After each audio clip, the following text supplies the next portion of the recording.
A nuisance YouTuber streaming his fatherless behavior recently got into a scuffle with some random dads over his bodyguard's hoodie. Ah, you get away from me. Watch your kids. Go walk away. Hey,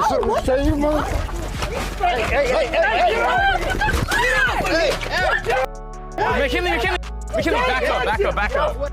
Now, he himself uploaded this to Twitter, where the replies are universally angry at him, eagerly waiting for him to find out, hoping for the moment he's caught without his bodyguards. But sadly, causing conflicts that his hired hands have to clean up actually seems to be his content strategy. Who are you talking to, dog? I'm just saying, y'all say just stop. Oh, no, stop.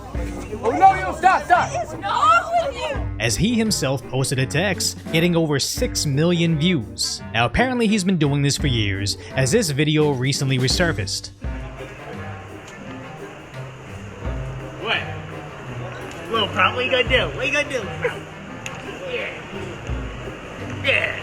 And again, he posts these rage bait reels as just advertisements for himself, as Charlie, aka Penguins or Moist Critical, covered the situation to his 14 million subscribers, where he pointed out the insane amount of cash that this kid seems to have. Now on Social Blade, they seem to think his YouTube is making him millions a month, but looking at the view counts and frequency of videos he's posting, I believe most of his viewership is coming from shorts. And in case you don't know much about the YouTube backend, shorts basically pay you nothing. So looking at his video views, he basically does the same numbers at me at about the same frequency. And I'll tell you firsthand, I am nowhere even close to spending 300k in just 14 days, so obviously the money is coming from somewhere, and once you do a little digging, it actually gets pretty creepy. Because he posted the beach brawl to his Twitter, getting nearly 3.5 million views in just under a day. And underneath it, he plugs the account for the girl that he was walking with, whose Twitter basically looks like adult content, and profile links to her actual paid for adult content. So going back to his YouTube page that features a specific girl's channel that sure, her YouTube seems moderately successful, but her profile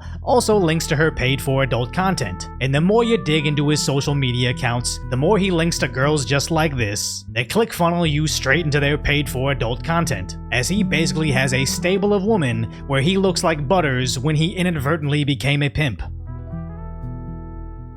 So this guy makes it big on YouTube as a kid. Over the years, finds out that he can get attention by being annoying online, and at some point in time he realizes that long-form YouTube videos aren't making as much money as they were before, but he still has the eyes of an audience of what seems to be predominantly kids. Meanwhile, you have these girls willing to make adult content, but being on these exclusively adult websites, they are likely to drown in the sea of redundancy. They can't directly advertise to the eyes on YouTube, but he just found a loophole to that.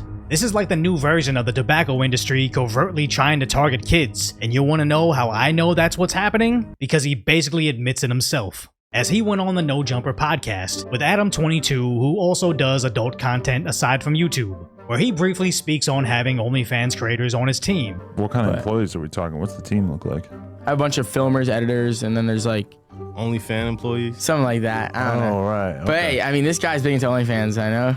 And also goes into how being attacked expands his brand. Well, who was the first person to slap you? Fousey.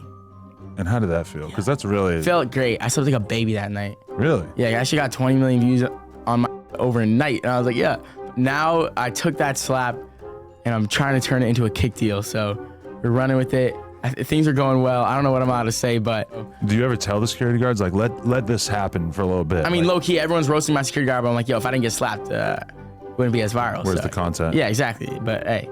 Now the podcast goes on for nearly an hour, but it does become abundantly clear. He knows the value of being punched, but packaging that with pretty girls and somewhat suspiciously surrounding himself with almost exclusively black security that he encourages conflict with, he can position himself as a viral video machine that he can turn into a ClickFunnels to adult content. Now, whether you're the security guard he's recording committing felonies, or the girls tagging along to create their corn careers, they're all making him not only rich, but giving him generational wealth beyond imagination. The first $1 million I ever made, I literally barely spent any of it. I just invested it all. But like now I own 21 houses, so I have rent from that every month. So it's like I really, at the end of the day, like I'll be fine. Because like I don't have any payments on any of my cars or anything I own, even all the houses I own cash. I think 16 of them are in North Carolina. I have like one in Florida, a duplex in like Idaho, and then I bought like a 5-unit building and then a 6-unit one. Who put you onto this hustle?